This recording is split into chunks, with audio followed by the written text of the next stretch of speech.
तो नमस्कार आप सबको। नक्षत्रा सीरीज में आपका स्वागत है। आज हम बात करने वाले हैं पूर्व फाल्गुनी नक्षत्र की। देखिए, इसका नाम जो है वो अपने आप में बताता है कि आपके पूर्व अच्छे कर्मों का फल आपको इस नक्षत्र में मिलने वाला है। जो इसके डेटी हैं वो हैं भग देवता। भग को हम एसोसिएट करते हैं भाग्य से, और 12 आदित्यों में से एक हैं ये। अदिति माता के पुत्र हैं। और आप जानते होंगे कि हर एक आदित्य को हर एक महीना हमारे यहाँ पर असाइन किया गया है। चलिए कमेंट्स में बताइएगा कि भग देवता को कौन सा महीना असाइन किया हुआ है। चलते हैं इनके पास में। जैसा कि आप देख सकते हैं, सूर्य की ही एक फॉर्म है और इन्हें भाग्य से एसोसिएट किया गया है। तो जो इंपॉर्टेंट एस्पेक्ट्स हैं वो क्या क्या हैं? फॉर्च्यून, वेल्थ, मटीरियलिस्टिक प्लेजर्स, यानी सांसारिक भोग, सांसारिक सुख जो हैं उसको ये नक्षत्र रिप्रेजेंट करता है। इस नक्षत्र का एक बहुत इंपॉर्टेंट एस्पेक्ट है रोमांटिक ब्लिस, यानी जो आपकी लाइफ में रोमांस होता है उसको ये नक्षत्र रिप्रेजेंट करता है। You know, when you reach that age, जब आप नई नई उस उम्र में पहुंचते हैं, when you feel that rush of meeting an opposite gender, उस फीलिंग को ये नक्षत्र रिप्रेजेंट करता है। रोमांस है, फिजिकल रिलेशनशिप है, उन सब चीजों को ये नक्षत्र रिप्रेजेंट करता है। इसके अलावा जो सबसे इंपॉर्टेंट कैरेक्टरिस्टिक है भग देवता का वो यह है कि यह ब्लाइंड है, अंधे हैं। तो जैसा मैंने कहा, रोमांस से कनेक्टेड है, तो आप जानते हैं प्यार अंधा होता है। इसके जो एस्पेक्ट्स हैं उनमें से एक यही है कि actually when you feel physically attracted to someone, तो आप अपने दिमाग से सोचना बंद कर देते हैं। वाकई में जो फिजिकल अट्रैक्शन है वो आपको अंधा बना देती है। तो एक इम्पॉर्टेंट एस्पेक्ट तो यही है इसका। इसके अलावा यहाँ पर एक कथा आती है कि एक समय पर जब यज्ञ से मिली हुई आहुतियों को सारे देवता आपस में बांट रहे होते हैं, तो जो भग देवता होते हैं इनकी निगाह दूसरों के हिस्से पर होती है, और रुद्र देवता का जो हिस्सा है उसको वो सारे देवता मिलकर के कॉम्प्रोमाइज कर देते हैं। तो रुद्र देवता प्रकट होकर इनको अंधा कर देते हैं, और सवितुर देवता के हाथों को काट देते हैं, और पूषण देवता के दांतों को तोड़ देते हैं। उनकी कथा भी बाद में आएगी नक्षत्रों में। तो एक जो इम्पोर्टेंट एस्पेक्ट है वो यह है कि आपको अपने नेत्रों को कंट्रोल में रखना चाहिए कि वो कहाँ देख रहे हैं, वो आपको बिलोंग करती है या नहीं करती है चीज़। क्योंकि प्लेजर की बात जब आ जाती है तो यू गेट अनकंट्रोलेबल। तो आपको अपने धर्म को अपनी जगह पर रखना है, वो एक इम्पॉर्टेंट एस्पेक्ट है। दूसरा मैंने एस्पेक्ट आपको बताया कि प्यार अंधा होता है। तीसरा एस्पेक्ट जो है वो है दक्ष प्रजापति ने जो यज्ञ कराया था जिसमें सती माता ने अपने देह की आहुति दे दी थी, उसमें यही थे जो वहां पर पुरोहित थे। और वीरभद्र जब उस यज्ञ में शिव जी द्वारा भेजे जाते हैं तो वो इनको अंधा कर देते हैं। तो एक एस्पेक्ट यह है कि जब ये वेल्थ देने पर आते हैं, जब ये पैसा बांटने पर आते हैं, भाग्य देने पर आते हैं, तो ये किसी को मेजर नहीं करते, सबको अपार धन देते हैं, इर्रिस्पेक्टिव ऑफ कि आप कौन हैं, आपके कर्म कैसे हैं। ये जब भाग्य उन्नति करने पर आते हैं या पैसा देने पर आते हैं तो ये भरपूर देते हैं। एक एस्पेक्ट इसका यह है। तो चलिए अब इसके सिंबल की तरफ चलते हैं।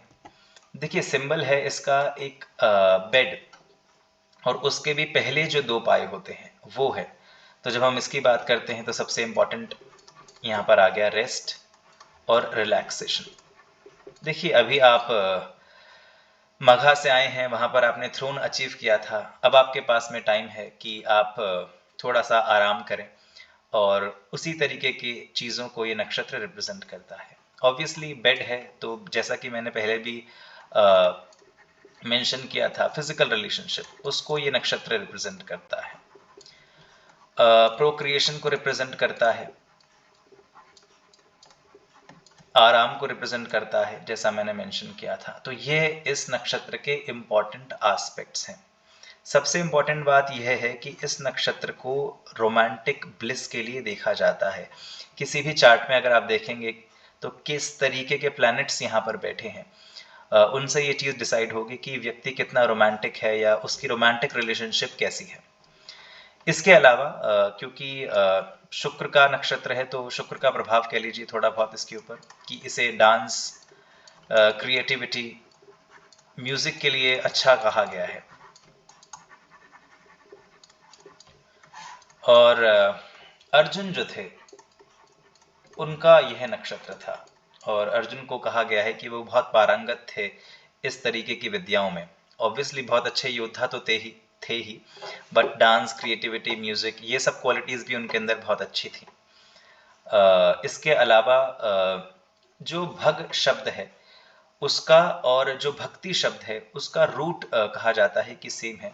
तो कहीं ना कहीं वो डिवोशन वाली जो चीज़ है वो भी इस नक्षत्र से कनेक्ट होती है। जो इसकी एनर्जी है उसको अगर आप ट्रांसफॉर्म कर दें तो यह है इस नक्षत्र के बारे में।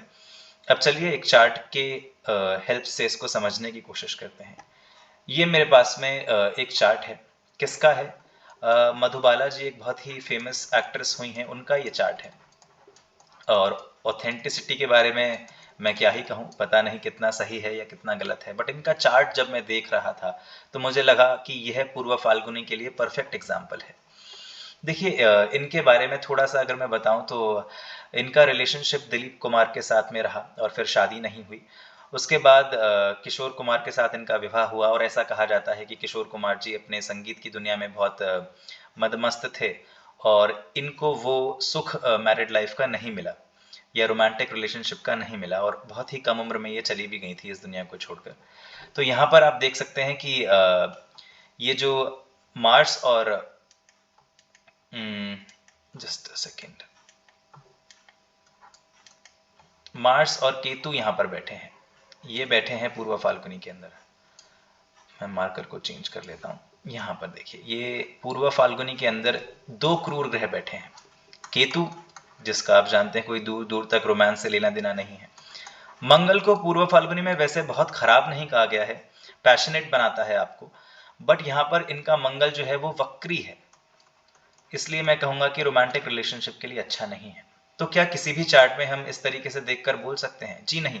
इंपॉर्टेंट बात यह है कि यहाँ पर आप देख सकते हैं जो रोमांस का कारक शुक्र है वो शनि की राशि में शनि के साथ क्लोजली कंजंक्टेड है, सेम नवमांश में भी है इवन ये।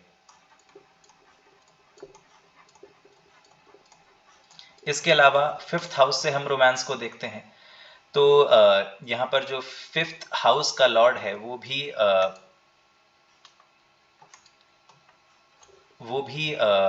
दो क्रूर ग्रहों के बीच में है, सूर्य और राहु के बीच में मरकरी।